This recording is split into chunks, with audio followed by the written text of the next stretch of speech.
Alright everybody, today we're going to be talking about absorption and emission spectra. So we've got these two graphs over here, these two images, and this top one I'm going to call an emission spectrum, and the bottom one I'm going to call an absorption spectrum. And I'm calling them that because that's what they're called. And what these pictures represent are energy transitions. So let's say we've got an electron over here, and if a photon comes in, it's going to give this electron some more energy. And then after some time, the electron might release a photon, and it's going to go back to its original state. So we call this blue one an excited state, and we call this red one the ground state. And on the left here, this corresponds to n equals 1. That's the electron with its normal energy level. So when an electron absorbs a photon, we can put a dark band in its absorption spectrum. And when it releases a photon, we can put a colored band in the emission spectrum. And the other thing you'll notice is that these overlap perfectly. So if an electron absorbs this yellow photon over here, and then a few seconds later it emits the yellow photon, they're going to have exactly the same energy. And what this leads into is something called quantization.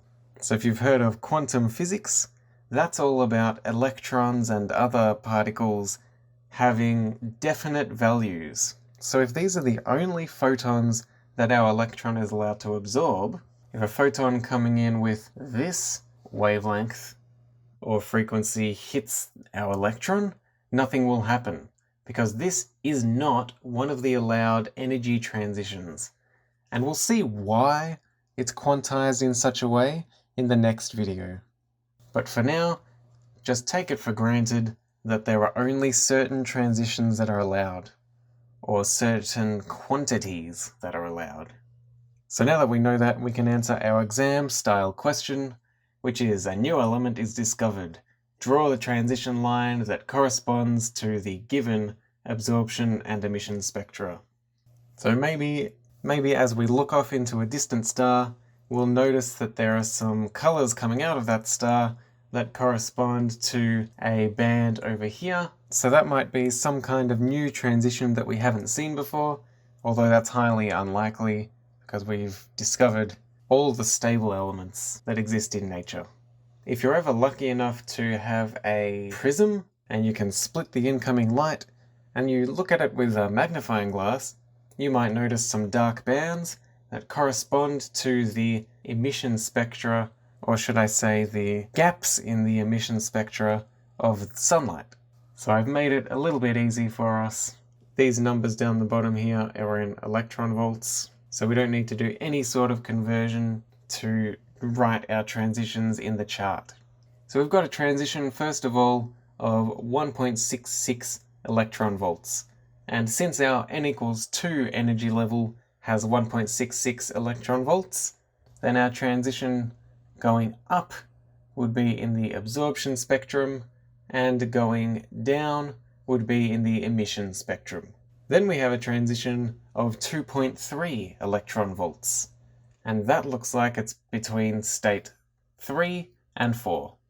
This transition of 2.64 electron volts looks like it's between states 4 and 5. And finally, we have a transition of 3.11 electron volts, and that looks like it's between states 2 and 4. So it's worth noting that the electrons don't have to go up one energy state at a time, as long as they receive the exact amount of energy or release the exact amount of energy that they need to occupy a different state. So there's no such thing as the n equals 2.5 energy level. If an electron over here receives maybe 2 electron volts of energy, that's impossible, and again we'll see why in the next video.